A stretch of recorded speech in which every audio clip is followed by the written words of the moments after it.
नमस्ते। आज हामी रोबर्ट कियोसाकीको विश्व प्रसिद्ध पुस्तक धनी बुबा गरिब बुबाबाट पैसा र सम्पत्तिबारे सोचाइ नै बदलिदिने केही शक्तिशाली पाठहरू सिक्नेछौँ। यो कथा सुरु हुन्छ 9 वर्षको एक बालक रोबर्ट कियोसाकीबाट, जसका दुईजना बुबा थिए। एक उनका आफ्नै बुबा जो उच्च शिक्षित विद्यावारिधि गरेका सरकारी कर्मचारी हुनुहुन्थ्यो। कियोसाकी उहाँलाई गरिब बुबा भन्नुहुन्छ। अर्का थिए उनका सबैभन्दा मिल्ने साथी माइकका बुबा, जो 8 कक्षा मात्र पढेका तर एक सफल व्यापारी थिए। उहाँलाई कियोसाकी धनी बुबा भन्नुहुन्छ। गरिब बुबाको सल्लाह सधैँ परम्परागत हुन्थ्यो।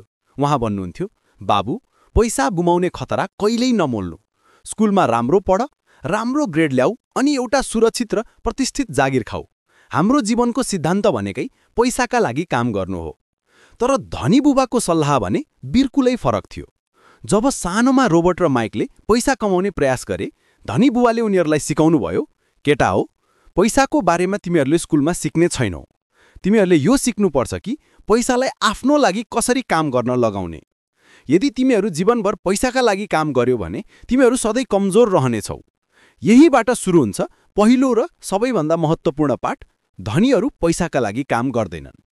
धनी बुबाले मुसा दौडको जालको बारेमा बुझाउनुभयो।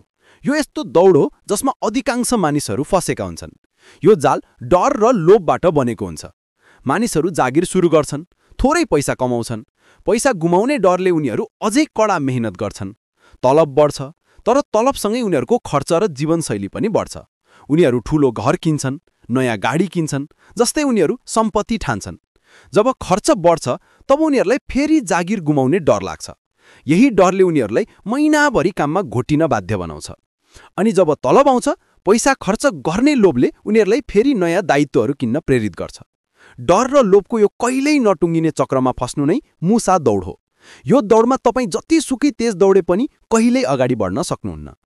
धनी बुबाले स्पष्ट पार्नुभयो, रोबर्ट, गरिब र मध्यम वर्गका मानिसहरू पैसाका लागि काम गर्छन्, तर धनीहरूले सम्पत्ति किन्छन् र त्यो सम्पत्तिले उनीहरूका लागि काम गर्छ। अब तिमी आफै रोज, पैसाको दास बन्ने कि मालिक?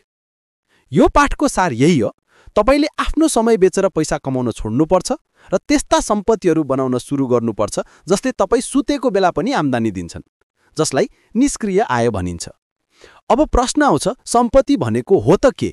यसले हामीलाई दोस्रो पाठमा लैजान्छ। सम्पत्ति र दायित्व बीचको भिन्नता जान्नुहोस्।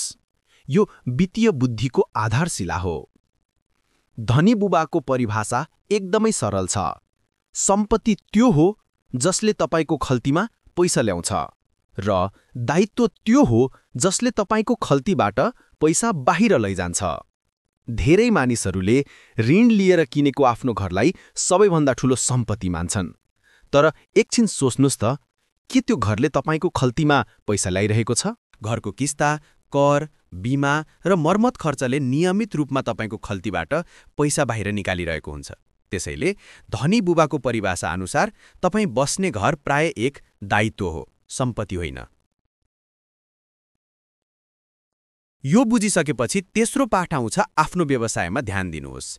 धेरै मानिसहरू आफ्नो जागिरलाई नै आफ्नो व्यवसाय ठान्छन्, तर धनी बुबाले सिकाउनुभयो, तपाईँको जागिर अरू कसैको व्यवसाय हो। राम्रो जागिर हुनु राम्रो कुरा हो, तर तपाईँको ध्यान सधैँ आफ्नो व्यवसायमा हुनुपर्छ। आफ्नो व्यवसाय भनेको तपाईँले फुर्सदको समयमा निर्माण गर्ने सम्पत्तिहरूको सूची हो। तपाईँले जागिरबाट कमाएको पैसालाई नयाँ दायित्व किन्नमा होइन, सिधै नयाँ सम्पत्ति किन्नमा लगाउनुपर्छ। जस्तै भाडामा लगाउन मिल्ने घर जग्गा, नाफा दिने स्टक वा बन्डहरू, वा रोयल्टी आउने बौद्धिक सम्पत्ति।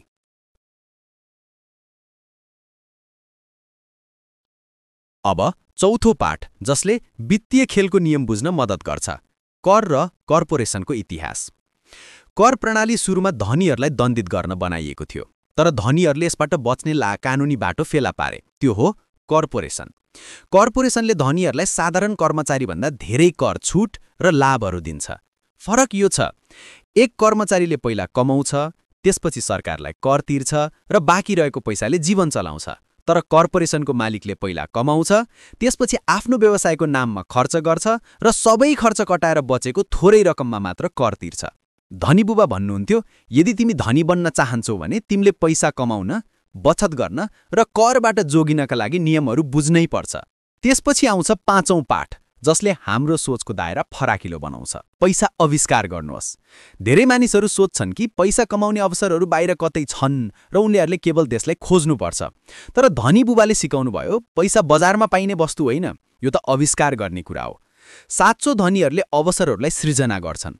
उनीहरूले बजारका कमजोरीहरू पहिचान गर्छन् र समस्यालाई आम्दानीको अवसरमा बदल्छन्। जब धेरै मानिसले यो गर्न सकिँदैन भन्छन्, तब नै पैसा बनाउने अवसर आउँछ। यो भनेको अन्धो जोखिम लिनु होइन, बरु आफ्नो वित्तीय ज्ञान र अनुभव प्रयोग गरेर जोखिमलाई व्यवस्थापन गर्नु हो। र अन्त्यमा 6औं र सबैभन्दा महत्त्वपूर्ण पाठ, सिक्नका लागि काम गर्नुहोस्, पैसाका लागि होइन। परम्परागत शिक्षाले हामीलाई एउटा क्षेत्रमा विशेषज्ञ बनाउँछ, जसले हाम्रो आम्दानीको बाटो साँघुरो बनाउँछ। तर धनी बन्नका लागि तपाईलाई विभिन्न प्रकारका सिपहरू चाहिन्छन्। तपाईले जागिरमा तलबभन्दा बढी मूल्यवान सिपहरू सिक्नमा ध्यान दिनुपर्छ। धनी बुबा भन्नुहुन्थ्यो, तपाईले एउटा राम्रो सेल्स पर्सन बन्न सिक्नुपर्छ। यदि तपाईँ संसारको सबैभन्दा राम्रो बर्गर बनाउन सक्नुहुन्छ तर त्यसलाई बेच्न सक्नुहुन्न भने तपाईँ गरिब नै रहनुहुन्छ। वित्तीय स्वतन्त्रताका लागि लेखा, लगानी, बजार व्यवस्थापन, बिक्री र सञ्चार जस्ता सिपहरू अनिवार्य छन्। धनी बुबा गरिब बुबा पुस्तकको निचोड यही हो। वित्तीय स्वतन्त्रता भनेको ठूलो तलब पाउनु मात्र होइन, यो त तपाईको वित्तीय ज्ञान र सोचलाई बढाउनु हो। आफ्नो जीवनको हरेक मोडमा पैसाका लागि मात्र होइन, तर सिक्नका लागि काम गर्नुहोस्, किनभने तपाईले मिहिनेतले सिकेको ज्ञान नै तपाईको जीवनको सबैभन्दा ठूलो र शक्तिशाली सम्पत्ति हो।